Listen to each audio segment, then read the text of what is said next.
ఉన్నారు. కానీ ఈ సోషల్ మీడియాలో పోస్టులు పెట్టే వేరే వాళ్ళు ఉన్నారు సరే, వాళ్ళు మాత్రం అంటే ఇన్ని వేల మంది కంట్రోల్లో ఉన్నారు. అవతల వాళ్ళు కొంతమంది మాత్రం రెచ్చగొట్టే విధంగా మత కల్లోలాలు సృష్టించే విధంగా ఇంత సెన్సిటివ్ ఇష్యూని చాలా చులకం చేసి మాట్లాడుతున్నారు. అది నిజంగా బాధాకరం. అది వ్యక్తిగతంగా కూడా బాధపడుతుంది. వాళ్ళ వైఫ్ని దూషించడం కూడా తప్పు కదా సార్. అలాగా బాధలో ఉన్నారు సార్, వాళ్ళు అలా అనకూడదు కదా.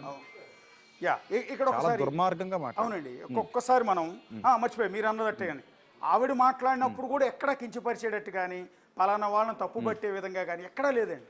మాకు న్యాయం కావాలని ఒక మాట అడిగారు. ఆయన ఆశయాలను ముందుకు క్షమిస్తున్నాం అన్నారు. ఇంకా అంతకన్నా అద్భుతం ఏముంటుందండి అసలు. ఆవిడ వ్యక్తిత్వానికి జోహార్. అంత అద్భుతమైన వ్యక్తిత్వం ఉంది ఆవిడ దగ్గర. ఇందాక ఒకసారి మనం ఎవరైతే పాస్టర్ ప్రవీణ్ పగడాల గారి కజిన్ సిస్టర్ అంటండి శ్రీదేవి గారు, ఆవిడ బిగ్ టీవీతో మాట్లాడారు. మాట్లాడినప్పుడు ఎవరు చంపుంటారు, ఎవరు ఈ పాపానికి ఒడిగట్టుకుంటారు, ఎవరు శత్రువులు ఉన్నారన్న క్వశ్చన్ అడిగినప్పుడు ఆవిడ కొన్ని ఒక ఆసక్తికరమైన కామెంట్ చేశారండి. అది వేరే మతాలను ఉద్దేశించి చేయలే ఆవిడ.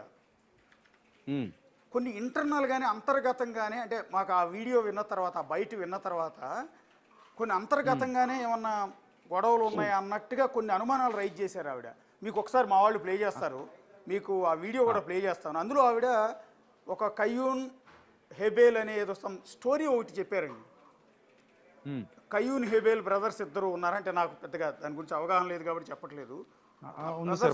జీసస్ కి ఫస్ట్ స్టోరీ అంటండి, ఆది కాండంలో ఉంటుంది సార్. అది అందులో కయ్యూన్ అనే ఆయన హేబేల్ ని చంపేస్తాడు సార్, సొంత తమ్ముడిని చంపేస్తాడండి. ఎందుకంటే దేవుడికి అసూయతో చంపేస్తాడు, అసూయతో అర్పించాడు. నాకన్నా గొప్పగా దేవుడికి జీసస్కి ఏదో చేశాడు అన్న అసూయతో చంపేశాడని సంథింగ్. అలా అసూయతోనే ప్రవీణ్ పగడాల గారిని కూడా అసూయతోనే చంపారు. అయినా కూడా మేము క్షమిస్తాం, ఏమీ చేయలేము. కానీ దేవుడు అనేవాడు ఉన్నాడు, ఆయన చూస్తున్నాడు. అంటే ఆవిడ ఎవరైనా ఒక వర్గం వారు చంపారని ఏమైనా పేరు చెప్పారండి? పేర్లు అనేది రైజ్ చేయలేదండి. బట్ కొంత అనుమానం, ఆయన చుట్టుపక్కల ఉన్న వ్యక్తులు ఆయన మీద విపరీతమైన అసూయ, విపరీతమైన ద్వేషం ఉండేది ఆయన మీద. ఓర్వలేకపోయారు, ఆయన ఎదిగిపోయాడని.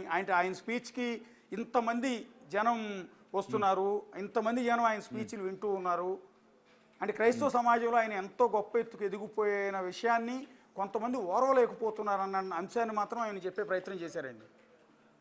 ఓకే, ఇప్పుడండి నేనేమంటానంటే, ఎప్పుడు కూడా ఈ డెత్ మిస్టరీ, ఇదొక డెత్ అనేది ఇదొక మిస్టరీగా ఉంది కాబట్టి ఎప్పుడు కూడా ఒక సమాజాన్ని కానీ ఒక కమ్యూనిటీని కానీ కించపరచకూడదు అని చెప్తున్నా.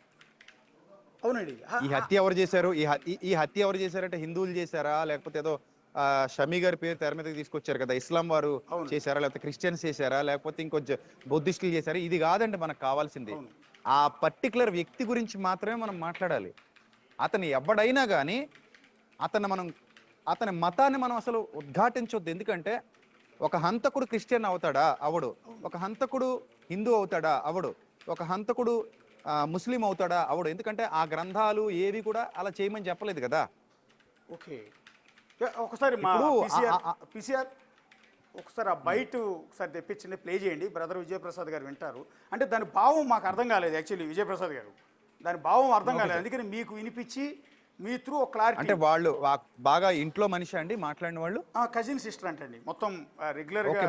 మరి ఆవిడ ఇంకేమైనా ఆధారాలు ఎస్పీ గారు అడుగుతున్నారు కదండి, ఆధారాలు ఏమైనా ఉంటే ఇవ్వండి మాకు, అన్ని కోణాల్లో దర్యాప్తు చేస్తాం అంటున్నారు. సంథింగ్ వీళ్ళు కూడా ఇక్కడ ఒకవేళ మర్డర్ అయితే చంపినోడు ఎవడనేది ఇంపార్టెంట్ తప్ప వాడి మతంతో మనకు పని లేదు సార్. అవునండి, చంపినోడు ఎవడు అంతే, అంతవరకే కావాలి.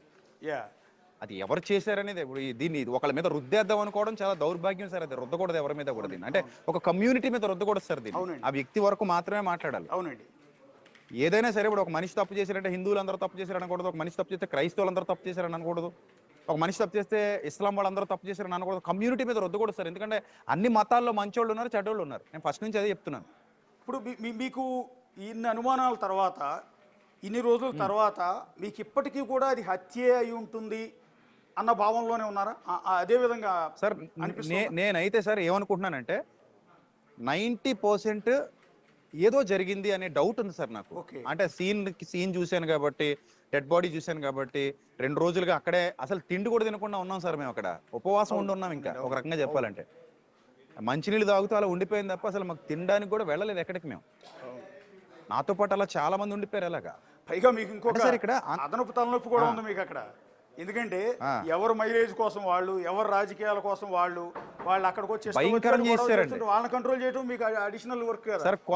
కొంతమంది అసలు ఎంత సీన్ క్రియేట్ చేశారంటే అక్కడ అవునండి. లేనివి సృష్టించేసి ఆ పిల్లల్ని భయభ్రాంతులకు గురి చేయడానికి ట్రై చేశారండి కొంతమంది. తర్వాత పర్సనల్ గా వాళ్ళని నేను చాలా గద్దించాను కూడా, ఇది తప్పు, దిస్ ఇస్ నాట్ ఫెయిర్ అని చెప్పాను నేను అలాంటి వాళ్ళకి. అలా కూడా ఉన్నారు కొంతమంది, వచ్చారు మైలేజ్ చూపించుకుందామని, లేదా వాళ్ళు ఏదో గొప్ప అయిపోదామని, ఇలా రకరకాల రాజకీయంగా కూడా దాన్ని ఏదో తిప్పేద్దామని చూసిన వాళ్ళు కూడా ఉన్నారు. ఒక్కసారి బ్రదర్ విజయప్రసాద్ గారు, మీకు ఇందాక నేను చెప్పాను ప్రవీణ్ పగడాల గారి కజిన్ సిస్టర్ శ్రీదేవి గారు ఏం మాట్లాడారు బిగ్ టీవీతో, ఒకసారి వినండి, దాని అర్థం మీ త్రూ చెప్పిద్దామని.